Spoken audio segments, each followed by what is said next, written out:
Matthieu 22 à partir du verset 15. Alors les pharisiens allaient se consulter sur les moyens de surprendre Jésus par ses propres paroles. Ils envoyaient auprès de lui leurs disciples avec les Hérodiens. Il dit, Maître, nous savons que tu es vrai et que tu enseignes la voie de Dieu selon la vérité, sans t'inquiéter de personne, car tu ne regardes pas à l'apparence des hommes. Dis-nous donc, ce qui t'ensemble, est-il permis ou non de payer le tribut à César? Au verset 18, et Jésus, connaissant leur méchanceté, répondit, pourquoi me tentez-vous, hypocrites? Montrez-moi la monnaie avec laquelle on paie le tribut. Et il lui présentait un denier. Il leur demanda, de qui sont cette effigie et cette inscription? Au verset 21, César lui répondit-il. Alors il a dit, rendez à César ce qui est à César et à Dieu ce qui est à Dieu. Amen. Le thème de ce matin c'est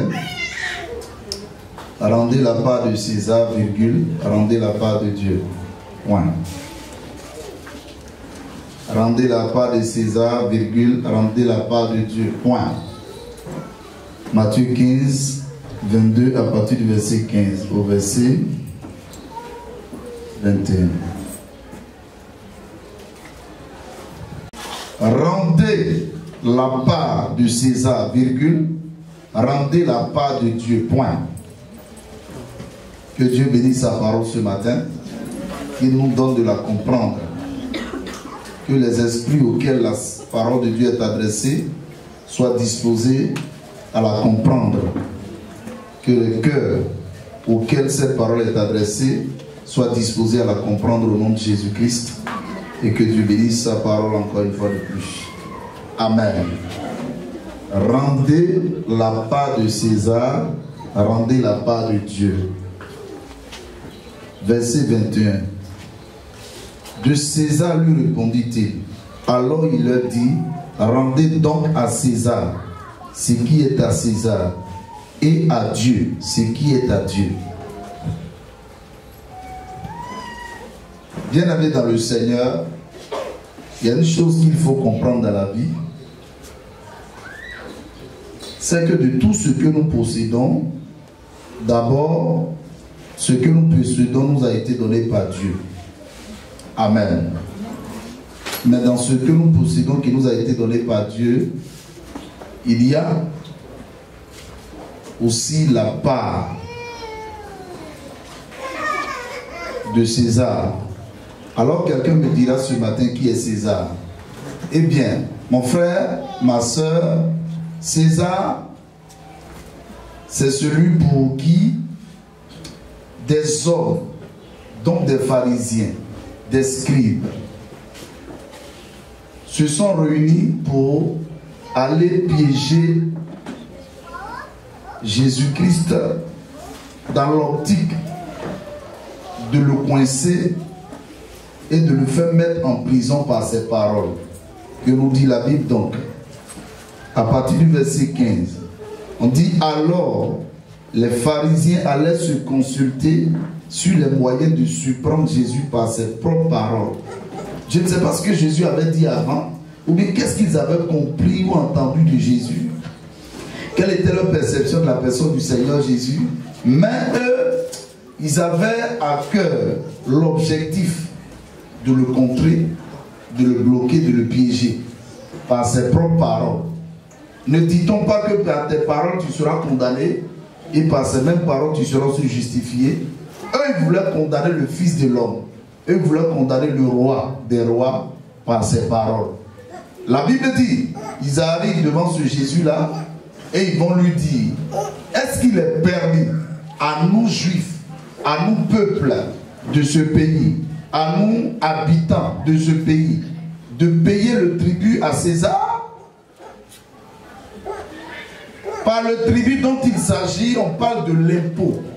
On parle de ce qui devait être payé par eux, habitants de cette ville-là, à César. Par le tribut, on peut parler de la taxe. On peut parler de l'imposition fiscale qui a été imposée à ces hommes qui vivaient dans cette ville-là, dans ce pays-là. Eh bien, dans tout pays qui est policé par une loi, il y a une observation qu'il faut avoir de cette loi-là. Celui qui enfreint à cette observation de la loi sera pénalisé, sera frappé par la rigueur de la loi, par la sentence de la loi. Donc eux, voyant que dans leur région, dans leur pays, il y a un homme qu'on appelle Jésus-Christ, qui a tiré la foule à lui, qui a tiré les hommes à lui. Ils étaient dans l'interrogation de savoir, est-ce que cet homme qui attire des hommes à lui là, n'est pas dans l'optique, n'est pas dans la vision de détourner ces hommes-là de la loi de César, de la loi qui a été établie dans notre pays? Alors, comme nous-mêmes, pharisiens, nous voulons le perturber, le déstabiliser, alors prenons les Hérodiens, c'est-à-dire le roi en son temps, prenons ces gens qui sont adeptes de ce roi-là, c'est-à-dire qui sont fans de ce roi, qui sont pro ce roi-là, et allons avec nos disciples, c'est-à-dire nous les pharisiens, nos disciples, et allons piéger cet homme à partir de ses paroles. La Bible dit c'est ainsi qu'ils arrivent et qu'ils posent la question au Seigneur Jésus-Christ. Est-ce que doit-on payer le tribut, c'est-à-dire l'impôt à César? C'est la question qui est posée à Jésus-Christ. Au fait, ce qu'ils avaient voulu entendre, c'est comme celui-là qui est venu ce matin à l'église ici ce matin et qui ne sait pas comment les choses se passent. Vous savez, il y a des gens qui sont allés vers Jésus-Christ et qui lui ont posé la question de savoir, voilà, tu as parlé de la vie éternelle tout à l'heure, de l'enlèvement du salut, mais voilà ce qui se passe. Nous avons un frère qui est décédé, qui n'a pas eu d'enfant avec sa femme. Et il se trouve que comme il n'a pas eu d'enfant avec sa femme et qu'il est décédé, un autre frère parmi nous a pris la femme de ce dernier pour avoir une progéniture à ce frère qui est décédé sans avoir d'enfant. Et ce dernier va mourir, un autre va la prendre, lui aussi va mourir, un autre va la prendre, lui aussi va mourir, jusqu'en 7. Maintenant tu nous parles du salut de l'enlèvement. C'est-à-dire qu'à l'enlèvement de qui, au salut de qui, à la résurrection de qui parmi ces 7 maris que la femme de notre frère, c'est-à-dire que les 6 maris que la femme de notre frère, puisque son mari de fin était le 7e, elle sera enlevée, elle sera ressuscitée. Alors Jésus leur dit, vous ne comprenez ni, vous n'avez pas la sagesse de Dieu, vous n'avez pas la compréhension des Écritures de Dieu, vous n'avez pas la compréhension de la parole de Dieu. Vous raisonnez comme des citoyens, comme des hommes charnels.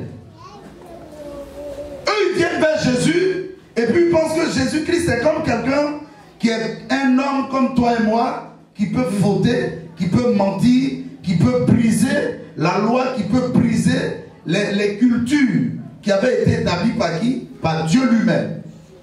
Qui dit, il n'est pas venu pour abolir la loi, lui-même Jésus-Christ, qui dit, la loi qui existe depuis Moïse là, je ne suis pas venu pour la changer. Parce que celui qui enlèvera un mot, une lettre de cette loi, il sera très petit, sinon il sera jeté dans le feu de l'enfer. Donc c'est vers lui ils viennent et ils lui demandent, est-ce qu'on doit payer le tribut à César, l'impôt à César? Au fait, ils écoutent Jésus-Christ ce matin comme le pasteur derrière qui est devant vous. Bon, pas ça. Est-ce que je dois, en ce jour de la fête des pères, donner quelque chose à mon papa? Est-ce que c'est pas toi qui es mon papa? Je dois te donner pour pasteur et puis te donner pour papa là. Donc de régner mon père à la maison là-bas, non? En fait, il ne le dit pas dans un esprit de je vais chercher à comprendre quelque chose. Il le dit dans un esprit de les gens là, quand on commence à aller dans leur église, là, ils disent coupez-vous de vos familles. Ne fréquentez plus vos frères, ne saluez plus votre mère, c'est-à-dire votre désormais mère et maman pasteur à qui vous devez tout donner.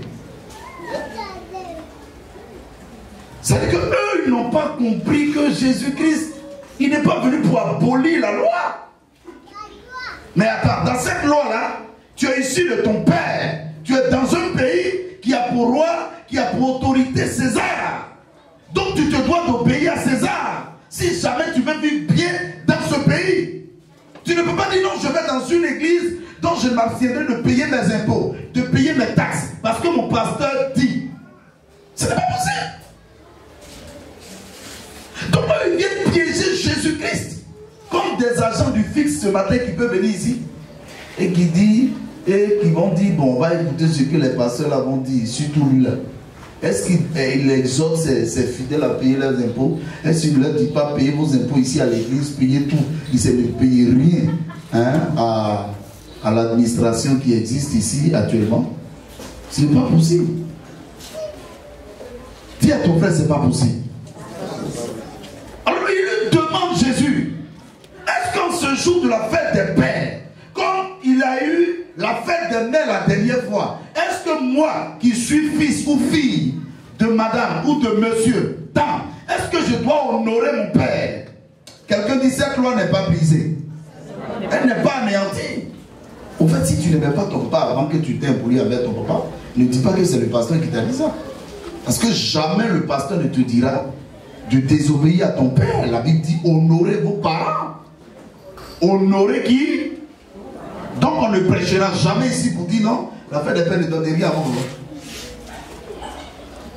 Au fait, là où ça commence, c'est quand toi, tu privilégies ton père au-dessus de Dieu qui t'a donné le sourd de vie, c'est là qu'il y a un problème. Et il demande à Jésus, Jésus, est-ce qu'on doit payer le tribut à César? Est-ce qu'on doit payer à César la part qui lui revient dans notre économie, dans notre revenu, dans notre salaire, dans nos activités? Est-ce qu'on doit donner la part qui revient à César? C'est la question qu'il pose. Est-ce qu'il est possible en tant que fils et fille de Dieu d'honorer nos parents? Écoute-moi bien, la loi n'est pas contre ces choses. La parole de Dieu n'est pas contre ces choses. Donc si tu n'es pas converti, cherche à te convertir. Parce que jamais dans une église vivante, on ne te dira de renier ton père qui t'a mis au monde. Voilà pourquoi j'ai donné un message la dernière fois sur le petit Diabète qui avait un nom qui l'influençait négativement, qui lui avait été donné par qui? Par sa mère. Il ne dit pas Seigneur, je vais changer mon nom. Comme souvent certains qui viennent dans les églises et qui disent non, je vais porter le nom du pasteur. Non, on ne porte pas le nom du pasteur. Le nom que ton père t'a donné là, c'est bon. Diabète ne demande pas de changer de nom. Diabète demande simplement que l'influence qui est rattachée à son nom là soit annulée. La mauvaise influence, j'allais dire, soit annulée. Chose que Dieu va faire. Et diabète qui voulait dire souffrance, malédiction, oppression, va être changé et diabète va vivre dans la paix, dans la bénédiction et dans l'abondance. Sinon, jamais je ne te dirai change mon nom. La grâce forte mon nom, ça suffit. Non, non, le pasteur dit prophétiquement désormais, nous tous qui sommes là-bas, même les femmes vont s'appeler David. Hein, David, c'est quoi ça? C'est quoi ça? Si tu t'appelles à Dieu ce matin, c'est ton nom. Si tu t'appelles à moi, c'est ton nom. Si tu t'appelles comme encore Kofi, c'est ton nom. Alléluia. Au fait, le problème des gens, ils pensent que cet homme qui est venu dans ces derniers temps, qui est en train de rassembler la foule là, est en train de les détourner de la loi qui existe et qui a été établie par Dieu lui-même. Jésus ne ferait pas ça. Jésus ne fera jamais ça. Écoute-moi, aujourd'hui c'est une célébration mondiale des pères. S'il te dit d'honorer ton père, honore-le. Ce n'est pas la vie du pasteur que tu dois demander. Si ça te dit ce matin d'honorer ta mère, honore-la. Ce n'est pas la vie du pasteur. Mais le seul problème, c'est que tu prennes ce qui est dévolu, ce qui est dévoué à Dieu pour donner à ton père et à ta mère. C'est ça qui est notre problème. Est-ce qu'il y a quelqu'un qui m'entend ce matin? C'est qu'eux, ils viennent vers Jésus et ils disent, est-ce qu'on doit payer le tribut à César? Écoutez, le tribut revient à César, et l'impôt revient à César, la taxe revient à César. Ce qu'on doit donner à César revient à César. Donc ce que tu dois donner à ta mère revient à ta mère, à tes amis revient à tes amis. Tu n'es pas le plus... Ça veut dire que tu n'es pas... C'est-à-dire, tu n'es pas obligé de demander, tu dois donner l'argent à mon ami là. ton ami avec qui tu étais depuis longtemps, et puis tu as commencé à travailler là, pour lui donner 1000 francs, 5000 francs, même 50 000 francs, est-ce que tu dois demander la balle du pasteur? Payer le tribut à César est tellement normal que Jésus-Christ est étonné.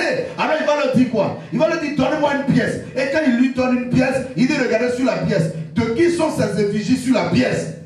Ils disent que ça appartient à César. Il dit, mais naturellement, si ça appartient à César, pour ne pas dire si c'est l'effigie de César, rendez à César ce qui est à César. Est-ce qu'il s'est arrêté là? Écoutez-moi bien. César, ce matin, c'est ton père, César, c'est ta mère. César, c'est ton frère. César, c'est ta soeur. César, c'est ton ami.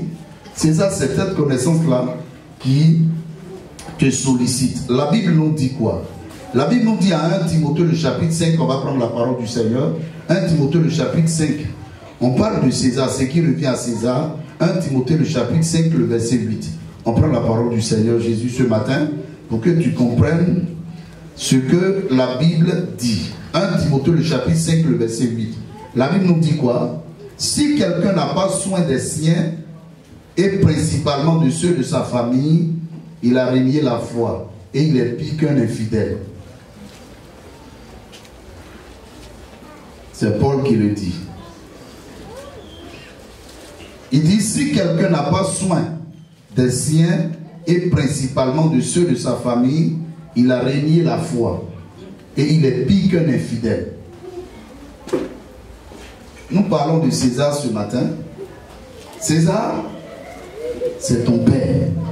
Pour assister naturellement ton père, tu n'as pas besoin de l'aval du pasteur. Nous avons rendu la part de César, nous rendons la part de Dieu. Quelqu'un dit la part de Dieu. Quelqu'un dit la part de Dieu. La part de Dieu. Écoutez-moi bien. Le seul problème des hommes, des chrétiens, c'est que nous mélangeons ce qui est pour Dieu avec ce qui est pour César. Pour César n'a rien à voir avec pour Dieu. Il y a quelqu'un qui m'a entendu? C'est le secret même de la prospérité, de l'élévation, de la bénédiction financière et matérielle. La loi est immuable là-dessus. Celui qui sème, il récolte. La loi de la sémaille et de la moisson, la Bible dit que ça ne passera jamais. Je crois en Genèse le chapitre 8. Tu cherches la loi de la sémaille. Dernier verset de Genèse chapitre 8, tu crois. La loi de la sémaille et de la moisson, ça ne finit, ça ne passera jamais, ça ne changera pas. Ça c'est après que Noé soit sorti de l'arche et qu'il a offert à l'Éternel un sacrifice d'action de grâce. Et l'Éternel, quand il sent cette odeur agréable monter à ses narines, il va dire, je ne détruirai plus la terre. Tant qu'il existera, la sémaille et la moisson, le chaud et l'hiver. Verset 22. Le jour et la nuit ne cesseront point. C'est la loi de la sémaille et de la moisson. Tu sais quoi? Tant que tu ne commences pas à distinguer ce qui est pour César avec ce qui est pour Dieu, tu auras toujours des problèmes. Tu vas toujours te perdre dans tes calculs. La première chose ce matin, qui est l'offrande. Quelqu'un dit offrande. On va prendre 1 Chronique, le chapitre 16, le verset 29. Donnez à Dieu ce qui est à Dieu. 1 Chronique 16, le verset 29. La Bible dit, rendez à l'Éternel gloire pour son nom. Apportez des offrandes. On dit quoi? Apportez quoi? Apportez. C'est-à-dire il y a plusieurs offrandes. Mais je ne vais pas te perturber à ça. On va parler d'offrandes. Comme celle que tu as faite ce matin. Apportez des offrandes et venez en sa présence. Prosternez-vous devant l'Éternel avec de saints ornements. Apportez des offrandes. Quelqu'un dit l'offrande revient à Dieu.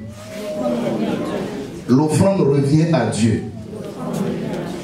L'offrande là, c'est la semence que tu apportes à Dieu. C'est le don volontaire que tu fais à Dieu. C'est ce que tu fais à Dieu ce matin quand on ne prend pas notre main pour mettre dans ta poche ou dans ton sac à main ou dans ton porte-monnaie. Mais que toi-même, tu as voulu faire à Dieu pour ce que Dieu a fait pour toi. Voilà pourquoi ceux qui en ont et qui ne font pas d'offrande à Dieu, Dieu n'a vraiment rien fait pour eux. Et nous prions Dieu de faire quelque chose dans leur vie. Vraiment. Dieu n'a pas fait quelque chose dans leur vie. Vraiment, parce que ce n'est pas des gens qui devaient être ici.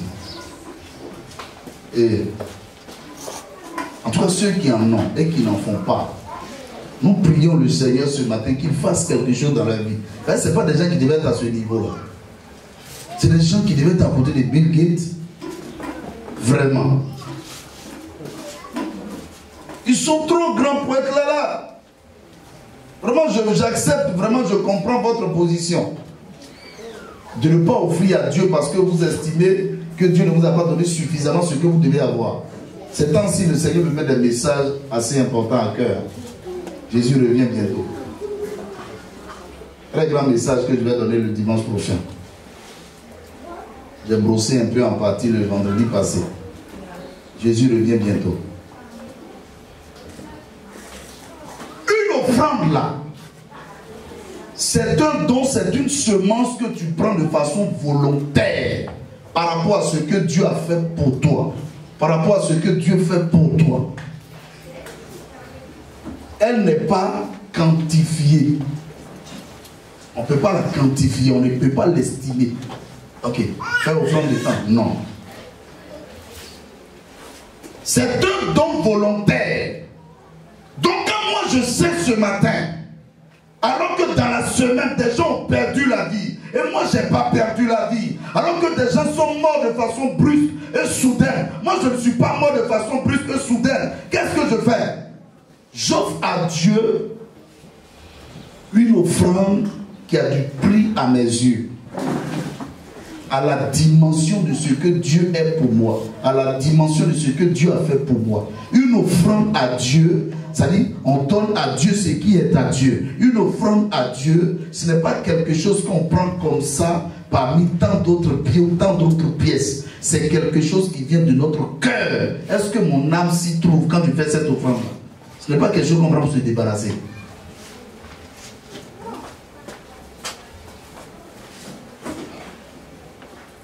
Celui qui donne là, la Bible dit, il reçoit. Est-ce que quelqu'un entend ce que je dis? Il n'y a pas quelqu'un qui donne et qui ne reçoit pas. Mais si tu veux l'esprit de pauvreté, écoute ces hommes qui disent, oh, les pasteurs vous arnaquent dans les églises, ils vous demandent vos offrandes, c'est pas normal. Écoute-les et obéis à leurs propos. Que Dieu t'en félicite.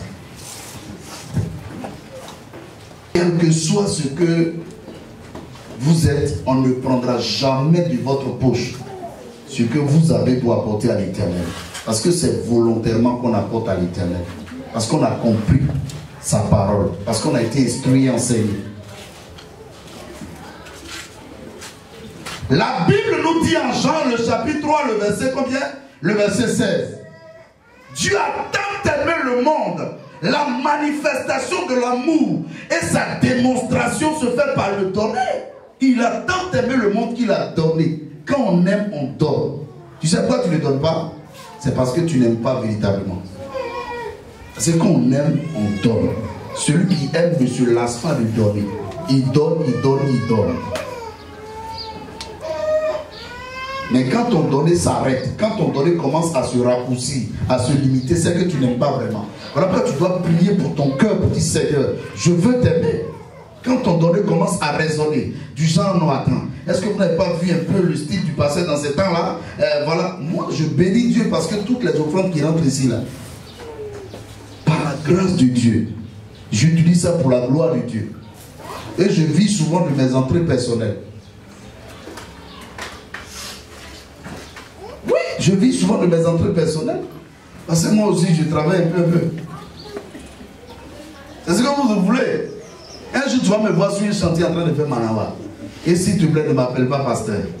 Dis, cher frère, soutiens. Je ne suis pas paresseux, je ne suis pas un échec.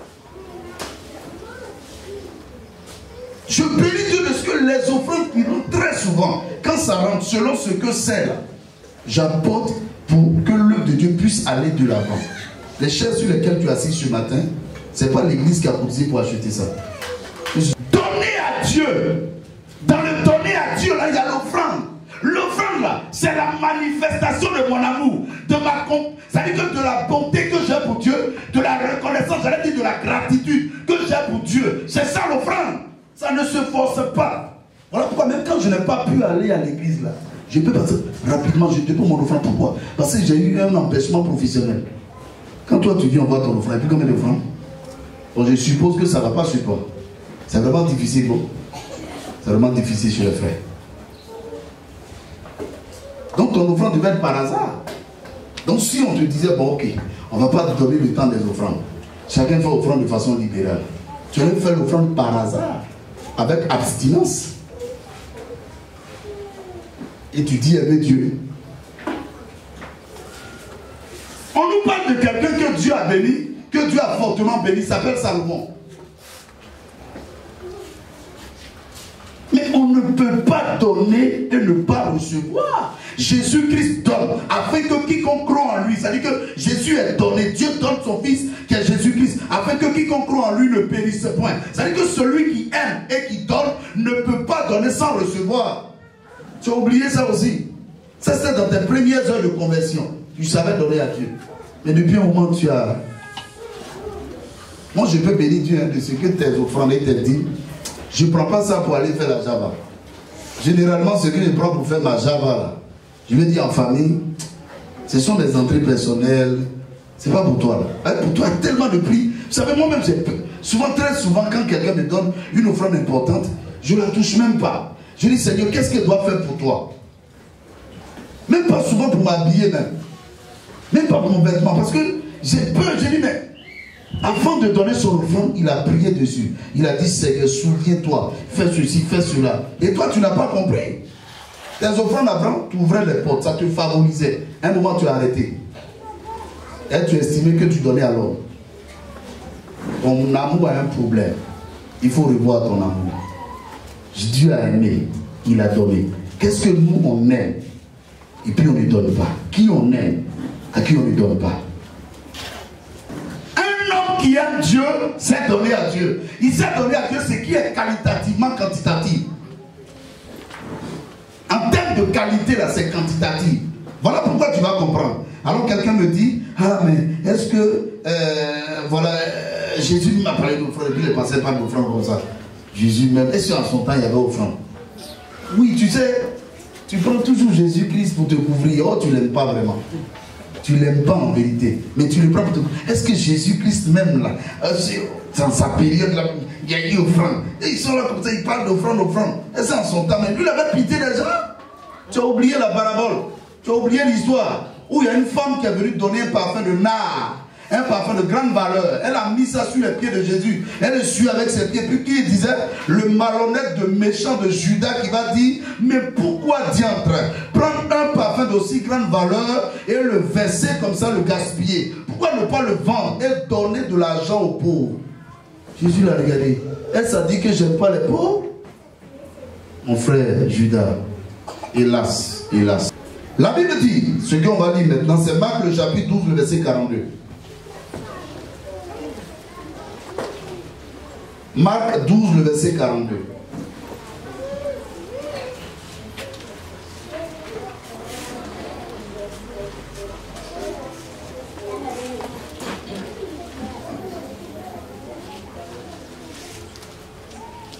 La Bible dit, Jésus s'assit, s'étant assis vis-à-vis du tronc, après du verset 41.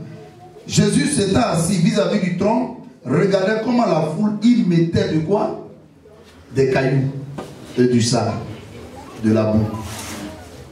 C'est ça? On a dit quoi ici? Ben c'est ma version seulement qui dit l'argent.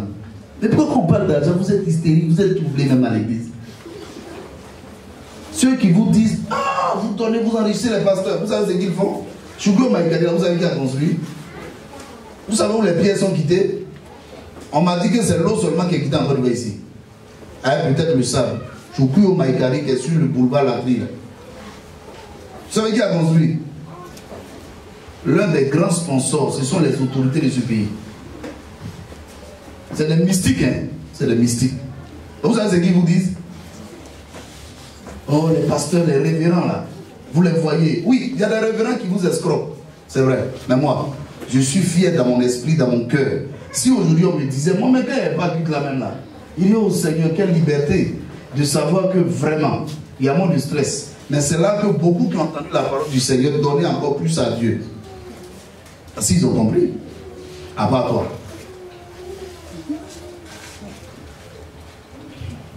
Et je dis, alors pasteur, oh, vraiment, que Dieu...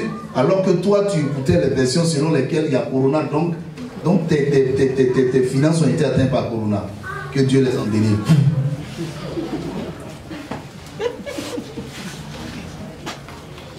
La Bible dit, comment la foule y mettait de l'argent. Plusieurs riches mettaient beaucoup. On a dit quoi? On a dit quoi? Vous pensez que Jésus-Christ a fait son ministère avec les pauvres seulement? Eh, c'est ça, hein? Non, nous sommes des pauvres à l'église. Moi, je ne veux pas que tu sois pauvre. Ta situation de 2020, juin 2020, elle ne doit pas être la même en juin 2021. Jamais!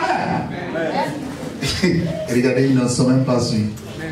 Ta situation de 2020 aujourd'hui, là, ça ne doit pas être la même situation que 2021. Jamais au nom de Jésus.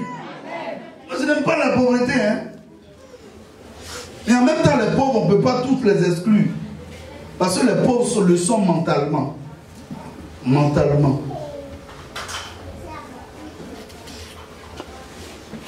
Les riches donnaient beaucoup. Donc Jésus aussi était avec les riches. Il faisait ministère avec les riches. Il est Dieu, non? C'est pas tous les jours, sinon il n'a jamais dit l'argent. Allez, l'argent, l'argent, l'argent, viens. Et puis l'argent, on puisse compter, partager. Jamais. Il y avait des riches qui venaient soutenir l'œuvre de Dieu, le ministère. Souvenez-vous du jeune homme riche. Il a dit quoi? Qu'est-ce qu'il doit faire pour avoir la vie éternelle? Bon maître. Et Jésus va lui dire quoi? Va vendre tout ce que tu as et suis-moi. Parce que Jésus n'avait pas besoin de la richesse de ce jeune homme-là. Mais la richesse des autres, là, il en avait besoin. Pour faire l'œuvre. Ton argent que tu donnes là, ça participe à soutenir, à faire l'œuvre de Dieu. Quand on dit Alléluia, Amen, alors que toi tu as donné quelque chose, pour qu'on dise Alléluia, Amen, pour que l'écho de la parole de Dieu passe là, c'est pas une bénédiction pour toi? Moi, je ne suis pas un doubleur dans le Seigneur. Si je l'étais, je ne serais pas ici. Alors la Bible dit, il vint aussi une pauvre veuve. Elle y mit deux petites. C'est pas seulement deux, hein, mais deux petites pièces faisant un quart de sou. Dans d'autres versions, on dit elle mit tout ce qu'elle avait. C'est pour ça que j'ai dit la pauvreté, c'est quelque chose d'ici. La pauvreté, ce n'est pas je suis pauvre parce que je n'ai pas dans ma poche, non. Tu es pauvre parce qu'ici, là, ça ne va pas bien. Tu as accepté d'être pauvre. C'est ça la pauvreté qui conduit les gens à mourir dans l'océan, dans la Méditerranée. C'est ça la pauvreté. Tu as 800 000, tu as 1 million. Tu n'as pas fait une activité ici que tu vas bien suivre, gérer. Tu préfères aller mourir dans l'eau.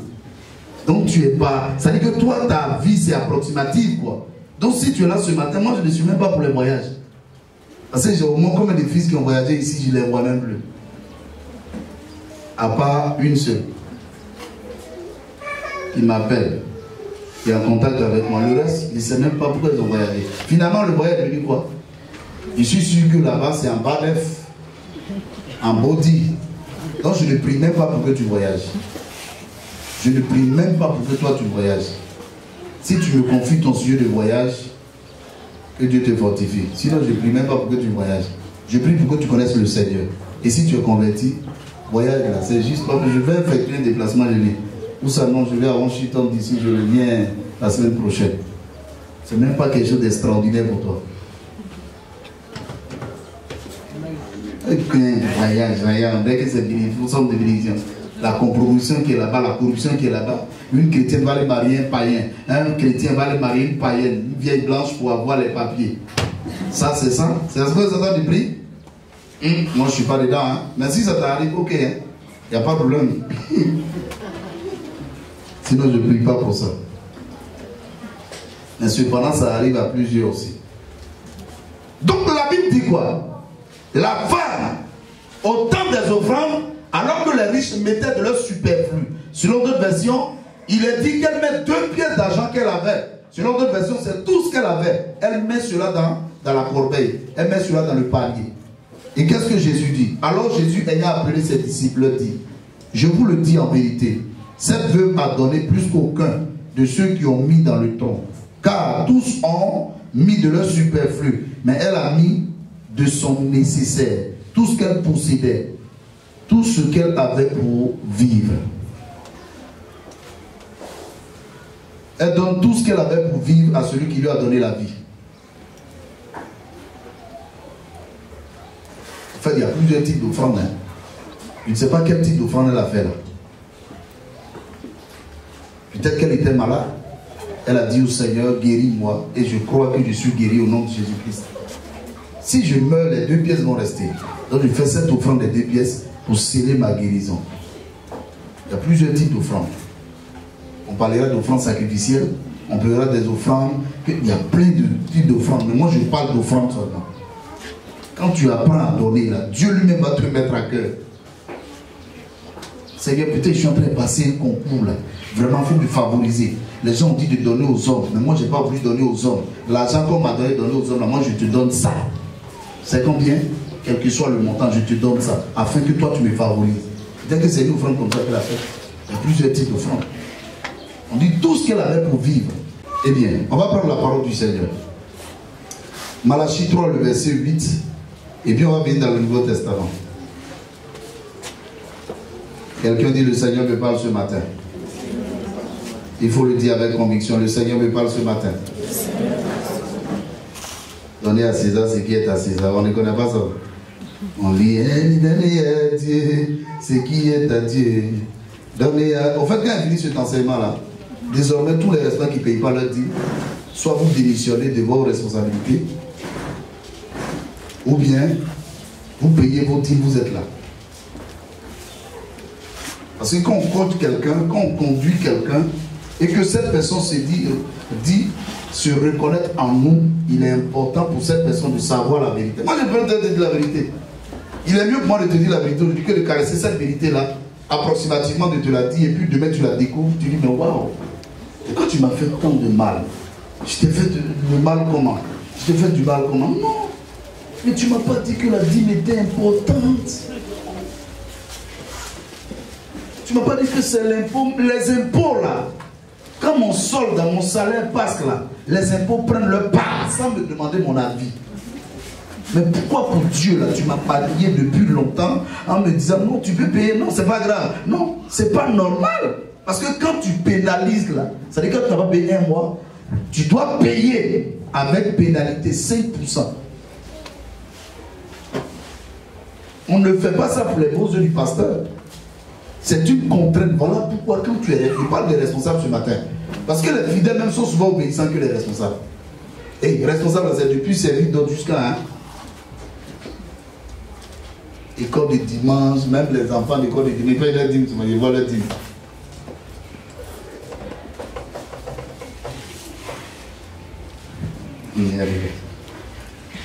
C'est pas que les enfants payent leur dîme. Dès le bas âge, il sait qu'il doit payer sa dîme.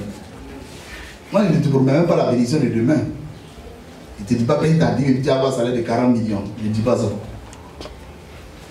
Dieu te donne trop. Il te donne au-delà des 40 millions. Je vais prêcher sur un thème important le dimanche prochain. Qu'as-tu donné à Dieu? Qu'est-ce que j'ai donné à Dieu pour mériter un tel sort? L'Afrique là, on a fait comment? Et papa, on a fait comment? Tu sais quoi ce que l'Afrique a fait? Tu ne sais pas, hein? Et tu ne sais toujours pas. Mais tu continues tout dans les pratiques fétichistes, dans les pratiques de maraboutage, pendant que les blancs viennent te parler des choses bizarres. Toi, au lieu de te confier à ton Dieu qui t'a créé, lever les yeux vers le Seigneur, toi, tu vas te blottir encore dans les montagnes. L'Afrique n'a rien fait. L'Afrique n'a rien fait. Toi, tu es chrétien. Et puis, tu vas te laver encore dans l'eau noire de ton canari, de ton village. L'Afrique n'a rien fait.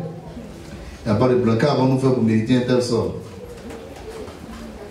Ça fait bien rire. Malachie 3, le verset 8. La Bible dit, on va commencer au verset 7. Depuis le temps de vos pères, vous êtes écartés de mes ordonnances. Vous ne les avez point observées. Revenez à moi et je reviendrai à vous, dit l'Éternel des armées. Et vous dites, en quoi devons-nous revenir? Et au verset 8 maintenant. Un homme trompe-t-il Dieu? Quand vous me trompez, et vous dites, en quoi t'avons-nous trompé? Dans les dîmes et les offrandes. Quelqu'un dit dans les dîmes. Au fait, quand tu ne payes pas ta dîme, tu trompes Dieu. Mais imaginez-vous quelqu'un qui trompe Dieu. Tu as trompé ton papa, tu as grandi. Aujourd'hui, tu es marié. Femme comme garçon. Et puis maintenant, dans ta vie, là, à ce âge-là, tu trompes Dieu. Quand tu as trompé ton papa, il t'a attrapé, non? Tu partais à l'école, alors que tu partais chez ton ami là pour aller t'amuser. Il t'a boxé même. Il vous a dit, un guerrier, c'est difficile, boxer. Bosquer. Il t'a boxé. Il t'a pas raté. Et tu as dit, depuis ce jour-là, je ne vais plus tromper mon papa. Mais le Dieu qui t'a donné la vie, la Bible dit, vous le trompez. Et ce n'est pas d'une manière, dans une catégorie des choses, c'est dans les dîmes. Et on a parlé des offrandes et des offrandes. Quelqu'un dit, suis-je en train de tromper Dieu? Suis-je en train de tromper Dieu? Tu peux dire oui dans les dîmes. Non, je ne le fais pas. Si tu ne te trompes pas dans les dîmes et dans les offrandes. Il faut répondre maintenant. Tu as vu? Les cris là ont diminué. Parce qu'il y a beaucoup ici qui volent Dieu. Il y a beaucoup ici qui trompent Dieu. À cause de tous les dimanches, on doit exhorter sur la dîme et l'offrande. Pourquoi? À ce âge de la chrétienté, on ne vole plus Dieu. Il dit quoi? Vous me trompez. Le salaire de la tromperie là, c'est quoi? Quand tu trompes là, le salaire c'est quoi? Vous avez appris aux États-Unis là, il y a une femme qui a trompé son mari là. Elle a, qu'est-ce qui s'est passé? Le monsieur il s'est vendu comment? Les Camerounais, il a pas quoi? Vous savez, il y a des gens qu'on ne trompe pas sur la terre. Parce que eux là, ils ont les moyens de se venger. Mais Dieu, lui, il est plus que ces hommes-là. Lui, il a la capacité de faire tomber la pluie du ciel et de faire en sorte que cette pluie ne s'arrête pas. Il est capable de dire à cette voiture-là, fais tonneau. Il est capable de dire à cette maison, tord les gars, plus comme ça, on dit il y a un vent, tempête. Il est capable de faire quoi encore? De mettre un petit doigt dans ton estomac. J'ai crainte d'estomac, je n'en reviens pas. Il est capable de faire quoi encore? Mettre ton doigt dans ton cerveau. Il est capable de faire quoi encore? Lui, il est plus dangereux que ceux qui tuent le corps. C'est lui qui t'a créé corps, âme, esprit. Esprit, âme et corps, lui t'a créé. Et tu le trompes. Il dit, vous me trompez.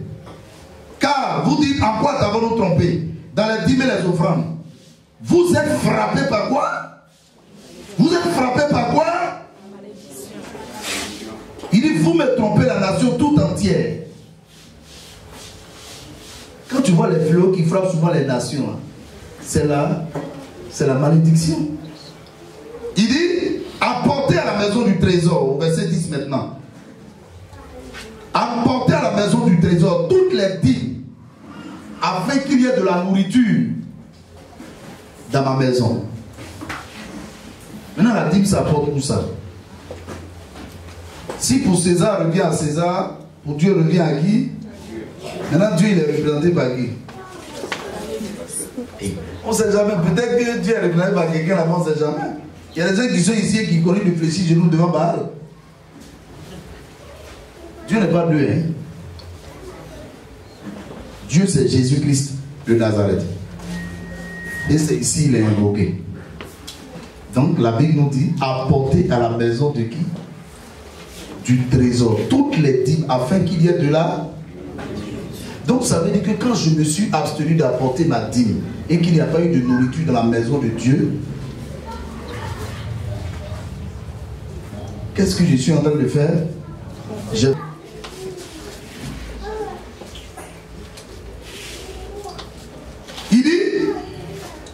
afin qu'il ait de la nourriture, mettez-moi de la sorte à l'épreuve, parce que celui qui paye sa dîme met Dieu à l'épreuve.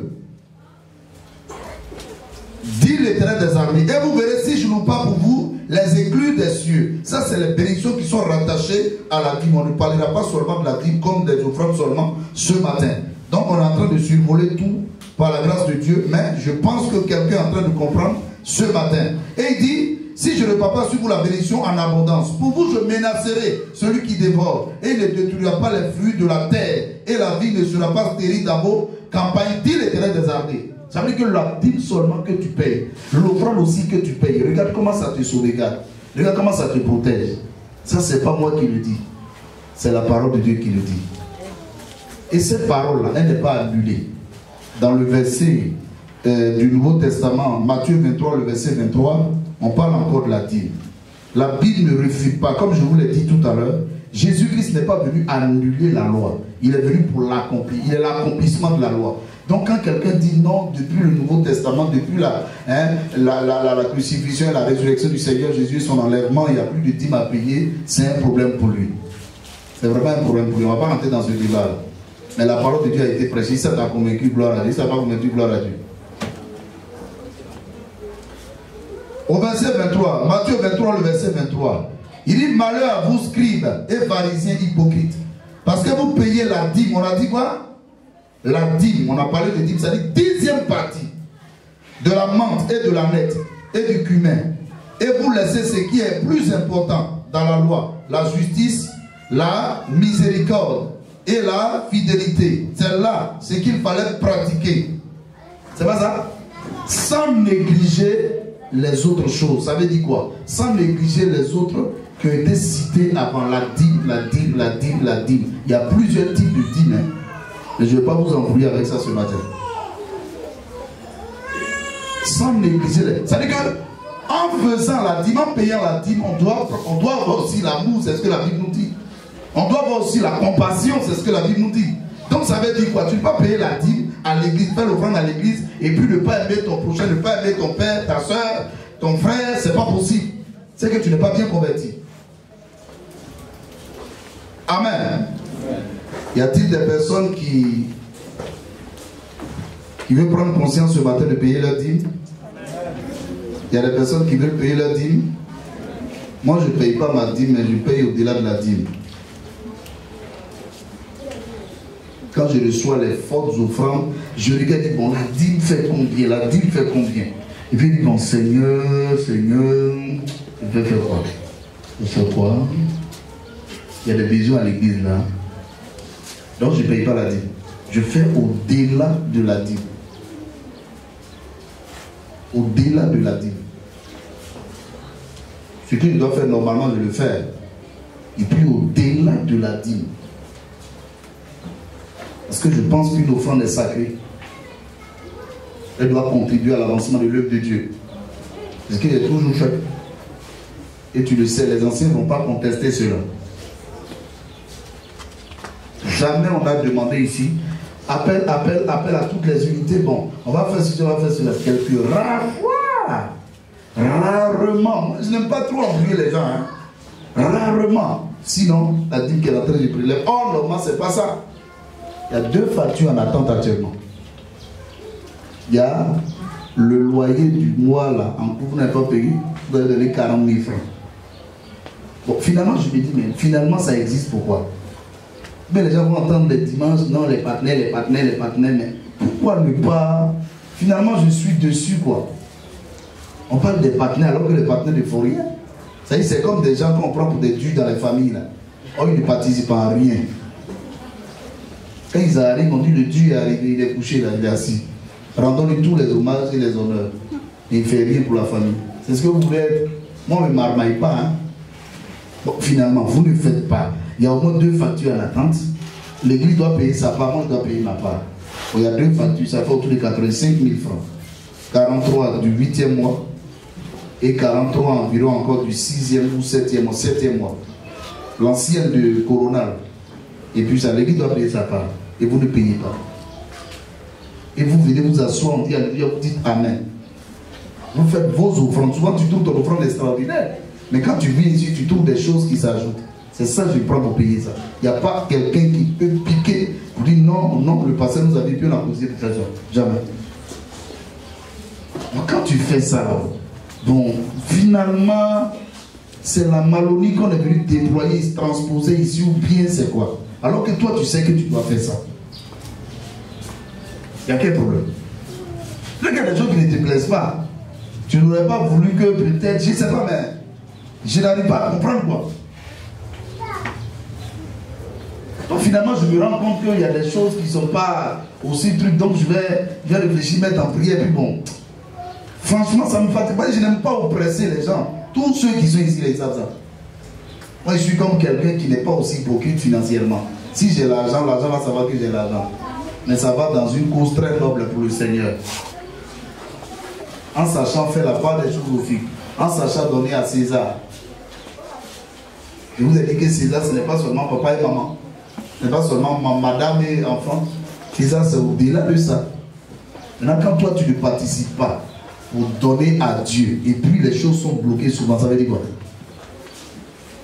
Naturellement, quand l'offrande monte, quand la dîme monte, le pasteur peut dire, bon ok, sur moi si je vais faire ceci. Voilà pourquoi depuis combien d'années, les factures là, c'est pas l'église qui paye. Hein? C'est dans l'offrande, dit mon propre paye facture de courant, je l'ai dit. Et je vous ai dit la dernière fois, j'ai mis près d'1 million, combien de trucs. C'est une offrande que j'ai reçue ici à l'église, sur cette chaire là. J'ai reçu, j'ai mis 1 million. Ça veut dire que 1 million dedans. Plus d'1 million, 1 million 150 000 francs. Tu vois que tout est bon là, non? Ça ne crache pas. Maintenant, pourquoi toi, ce que tu dois faire, on doit te courir après pour le faire? Alléluia. Oh, tu es un ancien, tu es une ancienne. Donc peut-être que tu me rends service. On ne sait jamais, tu vas arrêter le service que tu me rends. Ou bien tu donnes à Dieu. Demande à toi, mais ou bien tu donnes à Dieu. C'est les gens qui ont dit ou bien de me laver les mains. Tu donnes à Dieu. Mais donner à Dieu là-haut, c'est quelque chose qu'on fait de façon approximative ou bien quoi? Non, on ne doit plus t'interpeller sur le donner. Surtout la dîme, ce qui est déjà notifié, quantifié, on ne doit pas t'interpeller dessus. À la fin du mois, que je sois en déplacement, que je ne sois pas en déplacement, ça doit venir à l'église. Parce qu'il y a des besoins à gérer là-bas. Les 4 prémices, qui connaît ce qu'on appelle prémices? La Bible dit Abel de son côté en fit une des premiers-nés de son troupeau. Et de leur graisse, l'Éternel porta un regard favorable sur Abel et sur son offrande. Ce que Abel avait apporté à Dieu, c'était la prémisse de ce que Dieu lui avait donné de gérer comme entreprise. La prémisse, ça dit c'est le premier salaire. C'est le premier salaire. Ça aussi c'est volontaire. C'est le premier salaire. Ça dépend de où chacun vient aller avec Dieu. C'est le premier salaire. Quelqu'un dit premier salaire. Dieu soit loué parce que tous les jeunes travailleurs de l'église, là, ils ont tous payé leur prémisse. Il n'y a pas un enfant, jeune fonctionnaire qui n'a jamais payé prémisse. Eux tous, ils ont payé leur prémisse. Eux tous, là, ils ont compris la vision, ils ont compris l'importance du paiement de la prémisse. Eux tous les jeunes. C'est-à-dire que si tu vois un jeune travailleur ici à l'église, il y en a beaucoup. Hein? Quand tu vois un jeune travailleur, et puis eux tous payent leur dîme. Et tous les jeunes travailleurs qui ont payé leur dîme, et tous ils sont à jour de leur dîme. Ça, il faut avoir l'honnêteté de le dire. Tous les jeunes travailleurs aussi payent leur prémisse. Et tous. L'entièreté du salaire. C'est même pas qu'on va faire par l'autre travail. Mais Dieu pouvoir. Et ils n'ont pas arrêté leur contrat. Parce qu'ils ont eu transport parti. Moi, il m'arrive, quand tu payes prémisse et puis moi, je te donne salaire. Au franc, moi, je te donne cadeau quoi. C'est pas dans ton argent, hein. Moi, je te donne et puis vous partez au travail. Oh, on ne fait pas ça. Non, je ne fais pas ça à tout le monde. Gloire à Jésus. Je lui dis non mon fils, bon moi je te donne ça. C'est pas dans ton argent, c'est moi-même qui te donne ça personnellement. Parce qu'en tant que papa, je te donne ça. Parce que je me dis, comment tu dis? Non. D'autres me refusent totalement, catégoriquement. Je ne vais pas aller plus loin. La prémisse, c'est le premier salaire, c'est le premier revenu. Que ce soit une activité, c'est le premier revenu. Ça dépend de chacun, comment il estime ça. Ça peut être pour une semaine, ça peut être pour 2 semaines, pour quelqu'un qui fait une activité commerciale, ça peut être 1 mois, ça dépend de la personne. Mais la prémisse là, revient à Dieu. Alléluia. Et je pense que nous avons assez parlé, par la grâce de Dieu, des offrandes de tout genre. Et ce matin, je crois que ce qui doit revenir à César revient à César, Et ce qui doit revenir à Dieu revient à Dieu. Tout quelqu'un le dit. Ce qui doit revenir à César, ce matin, revient à César. Les honneurs, les dons qui doivent revenir à César, à mon père, à ma mère, à mes frères, à mes soeurs, à ma famille, à mes amis et connaissances, doivent leur revenir au nom de Jésus. Ce qui